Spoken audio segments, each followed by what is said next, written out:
Oh, you're gonna walk up to the stage? Behold, a mortal who is funny! Matt Kona, everybody in the studio! Thank you.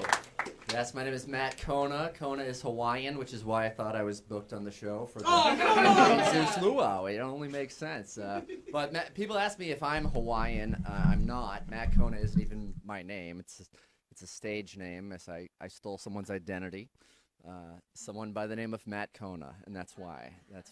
But yeah, it was just a name. I don't know. I felt like I needed a stage name.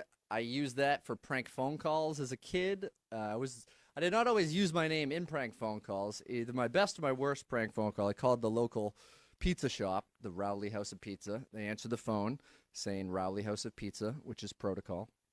And I said, "Shut up, I'd like a large cheese pizza." And he said, "Did you just tell me to shut up?" And so I just said, "Large cheese pizza," and didn't pick it up. That's the whole prank. It was really a prank on the next person to order a large cheese pizza, because it was probably spit in by an angry Italian man. So I wasn't good at prank phone calls. I have been working on my impressions, which is a thing that some comedians do. So here's my first impression. This is popular cartoon character Yogi the Bear, or Yogi Bear, if he wasn't interested in food but was really into furniture. "Hey, boo-boo, how about another picnic table?" That's the whole thing. Thank you. My next impression is of a panhandler in the future. "Does anyone have $10,000? All I need is $10,000. They're very simple impressions. I came back from vacation. I went to Israel, where they mostly speak Hebrew, and I do not. So it was a silent retreat for me.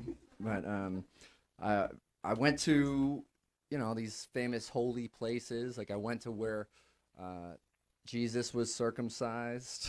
It was probably, I think, it was pretty special.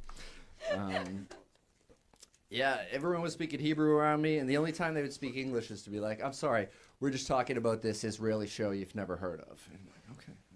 So I felt like I was part of the conversation. But there's all these like small town shops there and like little tiny places. Like there's a pet store that was so small, they pretty much just have one sign on the window that says, "We have this dog. If you want to buy it so we can go out of business, we'll have it."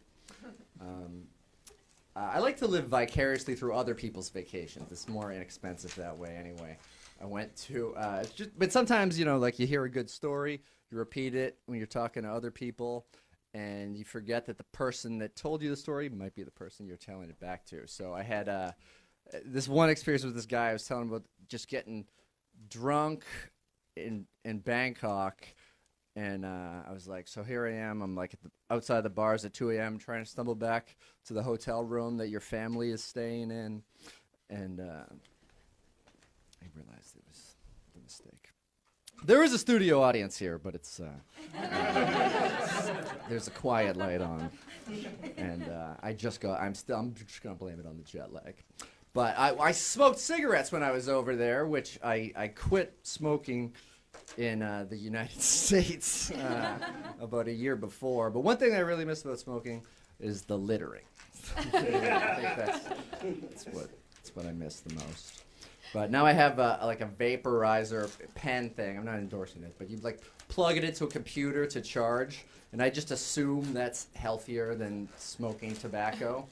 Then I realized that my computer is filled with viruses, so in my lungs right now could just be a bunch of porn pop-up ads that I can't click off of.